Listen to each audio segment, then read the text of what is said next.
je vous ai donné un certain nombre de faits factuels.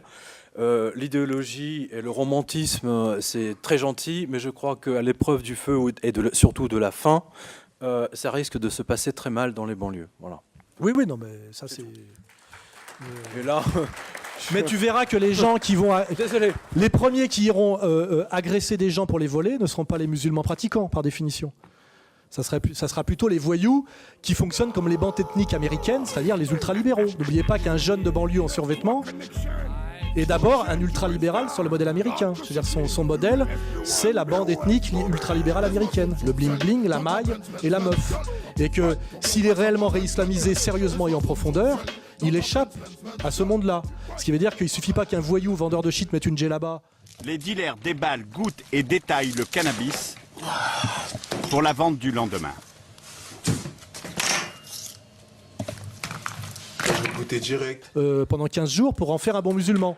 Et le travail à faire chez les musulmans, c'est de bien faire le tri chez eux entre les musulmans authentiques et respectables. En tant que musulman français, je pense que ma civilisation est aujourd'hui la civilisation européenne française. Même si, bien évidemment, je ne suis pas amnésique, je sais très bien d'où je viens. Et plutôt que de regarder sans cesse dans le rétroviseur, j'essaie de regarder en face de moi. Le rétroviseur est utile, on doit savoir d'où l'on vient pour savoir où l'on va.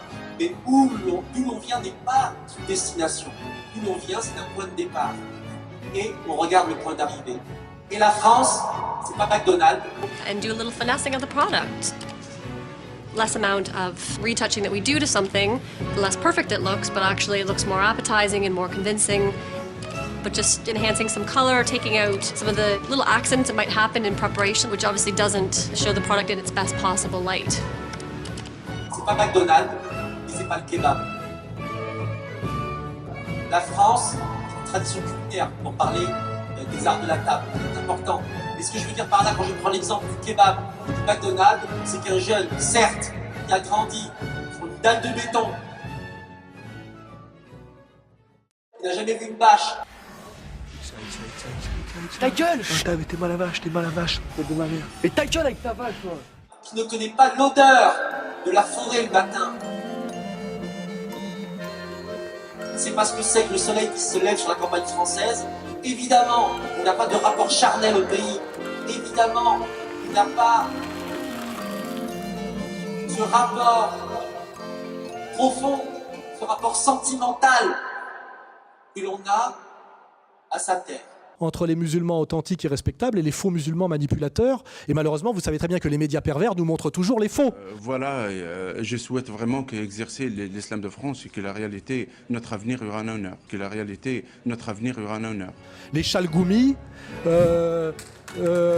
les Lafouine, hein. L'un va en Israël se prosterner, l'autre fait un duo avec Patrick Bruel. Vous avez tout. Vous avez tous les moyens de voir.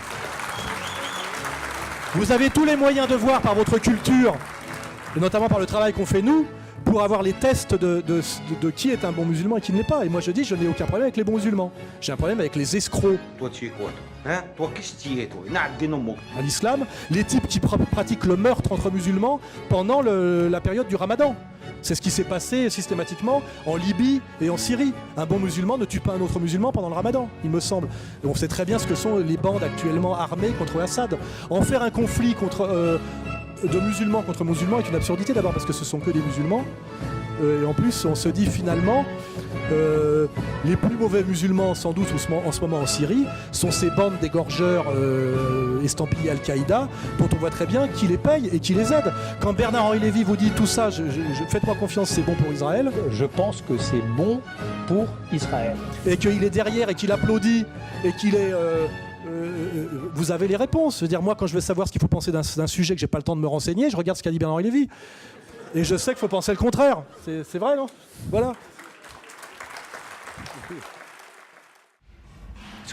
Vas-y, viens, bon viens, on va taper les cheveux.